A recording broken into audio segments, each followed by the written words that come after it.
Hantod karon kining adlaw igpapahulay daghan pagihapon ang makigdebate niini batok sa mga Katoliko. Ang atong makaigsuunan nga naa sa mga laing-laing sekta para nila ang atong adlaw ipapahulay dili insakto. Para nila mas insakto sila. Ang Sabbath day.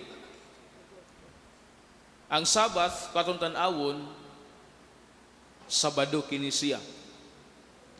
Sabado. Munang libog kay sila nganong kita mga Katoliko ato ang Sabbath day Domingo. Kay ang pulong nga Sabat Sabado man. Apan nganong ang ato ang adlaw ipapahulay Domingo man. Nakapangutanan ba baka mo ni ana? Siguro nakapalibog usab kini kanato kaninyo.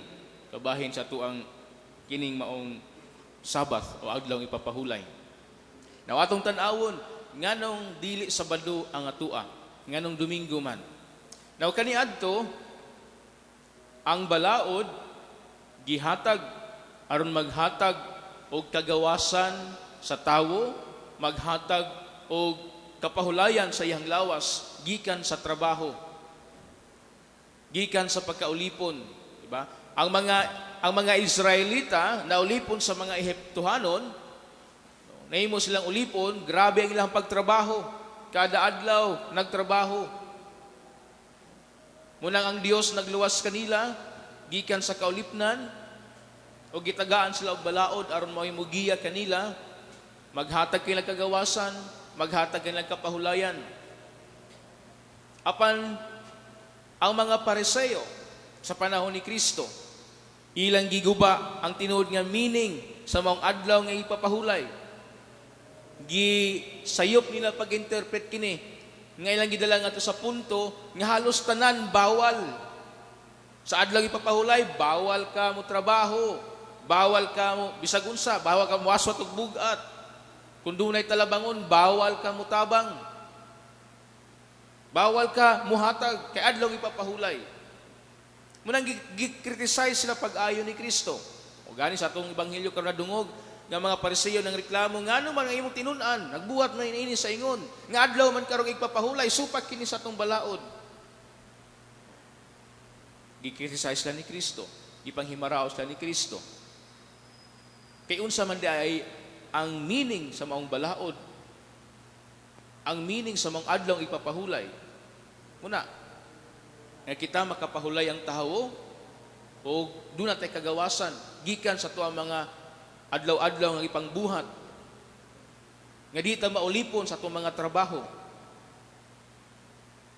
Unya, ang adlaw ipapahulay, ang balaod gibuhat sa Ginoo, dili ang tao mamahimong ulipon sa balaod, kundi ang balaod mamahimong ulipon sa tao. Kumbaga, ang balaod mo'y magiya atong gamiton aron kita makakatagag hapsay di sa pagkinabuhi. Apan ang nahitabo sa mga Pariseo, sila ang nagpaulipon sa balaod. Munang miingon si Kristo, ang anak sa tao mo'y magbuot sa angay buhaton sa adlaw ipapahulay. Mga igsuon, usahay ato kining tan-awon sa tungtag sa tag sa kakaugalingon kay sometimes kung minsan nahimo tang ulipon sa atong mga trabaho nga kundiin wala tay panahon sa pagpahuway, wala tay panahon alang sa Ginoo sa pagampo, sa pagpasalamat sa Dios.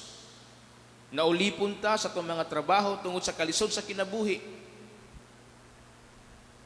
Gitagaan tag panahon sa Ginoo aron sa pagpahuway, pagampo. Apan kasagaran nato atong gihimo o ang trabaho na noon, ang atong gisimba, ang kwarta na noon, ang atong gisimba, dili na ang Ginoo. Ang Dios nagpakatao, nagpasakit, kay giluwas kita niya, o pinagi sa pagpasakit, pagpakamatay sa krus, giluwas kita niya, gikan sa balaod, giatay kanya kagawasan, gikan sa balaod, unsa maning balaura, balaod sa sala, o mao ang sala, nga mao nahimong nakapaulipon ka nato. Munang dili na Sabado ang atuang adlaw ipapahulay, kundi Domingo. Because we are not o kita mga Christians, kita mga Katoliko, dili na ta mga Sabbath people, kundi we are an Easter people. O dili ang balaod sa Sabat ang atong gisunod, kundi mo ang balaod ni Kristo, balaod ni Jesus ang atong gisunod. So diyan nato masabtan nganong wala na ta mosunod o nganong dili Sabado ang ato ang adlaw ipapahulay, kundi Domingo. Because we are an Easter people. We are not Sabbath people. Ug ang balaod nga itong gisunod, mo ang balaod ni Kristo. Dili ang balaod sa mga Pariseo. Dili ang balaod sa Sabbath ang gipang tuis sa mga Pariseo. Tungod kay ang Dios sa Jesus, mao ang magbuot sa angheng buhaton sa adlaw igpapahulay. Siya ang Dios sa adlaw igpapahulay. So makaigsunan ko ni Kristo, ang Ginoo naghatag kanatog mga grasya.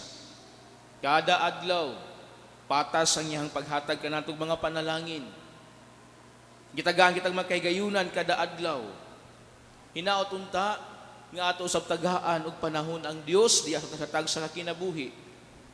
Atong tagaag panahon sa pagpasalamat, sa pagdahay kaniya. Bisan na lang usa ka oras.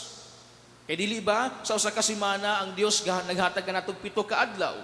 O ang 7 ka adlaw, ang 6 ka adlaw niya na iyang gihatag alang kanato. Kita nay bahala unsaon nato ng 6 ka adlaw. Usa lang ka adlaw ang gipanghayo. Sa usa ka adlaw, usa pagyud ka oras.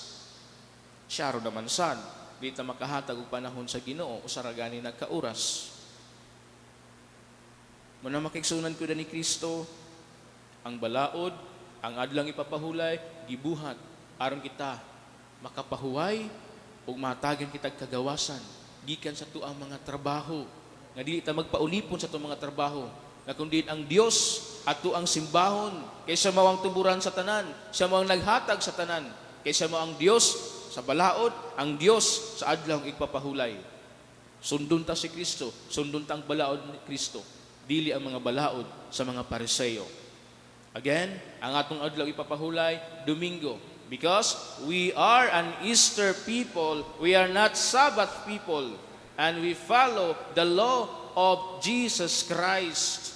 Because Jesus Christ is the Lord of the Sabbath. Siya ang magbuot kung unsay buhaton sa adlaw igpapahulay.